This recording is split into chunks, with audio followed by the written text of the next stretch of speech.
السلام عليكم ورحمة الله وبركاته. waxaan عبد الرحمن سليمان عبد الرشيد waxaan idin wadaa fariin muhiim ah falna fariinta markaa gaarsiiya asxaabtada kuwa jeceshahay imaqal oo igu maqal qalbigaaga Maryama bint Imraan waxa soo martay maalmo adag waxaana uu Rabbi subxaanahu wa tacaala ka yidhi kulii washrabii waqarri cayna si lamida marka ay bataan dunuubteenu oo ay nebiyo badan galno ilaahay wuxuu leeyahay laa taqnaduu min raxmatillaah haka quusanina naxariista ilaahay fastakfiruunii aqfir lakum dembi dhaaf hay weydiistaan waan u dembi dhaafiyo sidoo kale shacayb waxa uu ka yidhi muuse calayhi salaam laa takhaf ha cabsoon nabigeena maxamed suubanaheena calayhi salaatu wassalaam waxa uu ka yidhi saaxiibkii abubakar asadiiq laa taxsan ina allaha macanaa ha murugoon ilaahay baa inala jira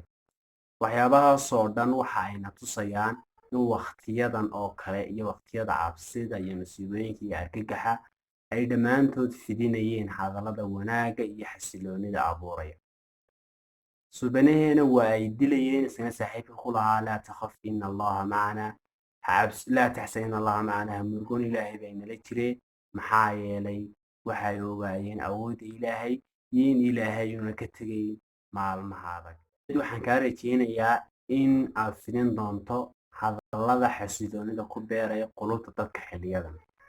xasuusnow cabsida iyo argagaxa waxa kaliya xal oo waxa weeyaan in wixii ilaahay aan kuu qorin ayna kugu dhacayn dad muslimiin ama waxaan ka cabsanayna wax ilaahayna qorin maya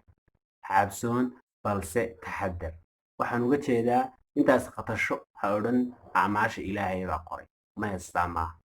adiga waxaad ka mas-uul tahay jidhkaaga iyo naftaada inaad sababta ku badbaadiyaan la timaado maxaa yeelay naftaada iyo jidhkaagu waa ammaano ka sugnaatay xagga ilaahay si aad ugu samayso wix wanaagsan dad kale aad ugu caawiso aynu ku darno dhammaanteen waa aynu dhimanaynaa